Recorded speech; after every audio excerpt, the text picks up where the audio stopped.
വികസനത്തിനും ക്ഷേമത്തിനും മുൻഗണനയുമായി കടപ്പളാമറ്റം ഗ്രാമപഞ്ചായത്തിന്റെ 2026-2027 സാമ്പത്തിക വർഷത്തെ വാർഷിക ബജറ്റ് ധനകാര്യ standing committee chairman A D. Sajeev Kumar Vayala അവതരിപ്പിച്ചു.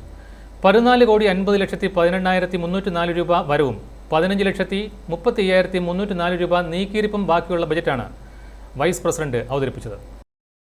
പശ്ചാത്തല മേഖലയിലെ സൗകര്യങ്ങൾ മെച്ചപ്പെടുത്തുന്നതിന് ബജറ്റിൽ മുൻഗണനയുണ്ട്. വയോജനക്ഷേമ പദ്ധതികൾക്കും മറ്റ് സാമൂഹിക സുരക്ഷിതത്വ പദ്ധതികൾക്കും മതിയായ തുക വകയിരുത്തിയിട്ടുണ്ട്. വനിതകളുടെ ഉന്നമനത്തിനായുള്ള പദ്ധതികളും ശിശുക്ഷേമ പ്രവർത്തനങ്ങളും ബജറ്റിലുണ്ട്.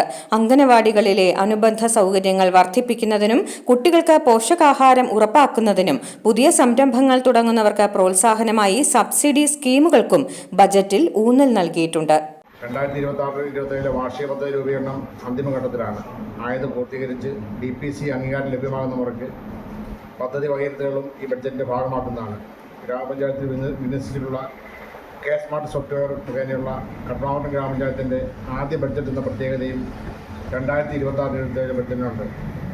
കടപ്പളാമറ്റം ഗ്രാമപഞ്ചായത്ത് ധനകാര്യ സ്റ്റാൻഡിംഗ് കമ്മിറ്റി ലഭ്യമായ ബഡ്ജറ്റ് നിർദ്ദേശങ്ങൾ വിശദമായി ചർച്ച ചെയ്ത് ലഭ്യമായ വിഭവ സ്രോതസ്സുകൾ പരമാവധി പ്രയോജനപ്പെടുത്തി പരമാവധി എല്ലാ മേഖലകളിലും തുക വകയിരുത്തി തയ്യാറാക്കിയ 2026-2027 ബഡ്ജറ്റ് വിശദമായ ചർച്ചയ്ക്കും നിർദ്ദേശങ്ങൾക്കുമായി സമർപ്പിക്കുന്നു. 2/3/2026. ഗ്രാമപഞ്ചായത്ത് പ്രസിഡന്റ് ജീന സിറിയക് അധ്യക്ഷത വഹിച്ചു.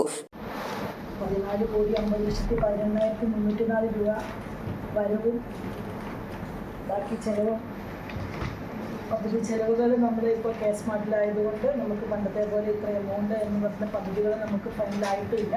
എങ്കിലും കണക്ക് ഫണ്ട് നീക്കി ബാക്കി 15,35,304 രൂപ നീക്കി ബാക്കി വരുന്ന 2026-2027 വർഷത്തെ ബഡ്ജറ്റ് അവതരിപ്പിച്ച വൈസ് പ്രസിഡന്റ് എല്ലാവിധ അഭിനന്ദനങ്ങളും നേരുകയാണ്.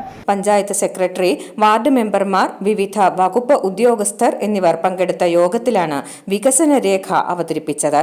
i4u news, Ettumanoor.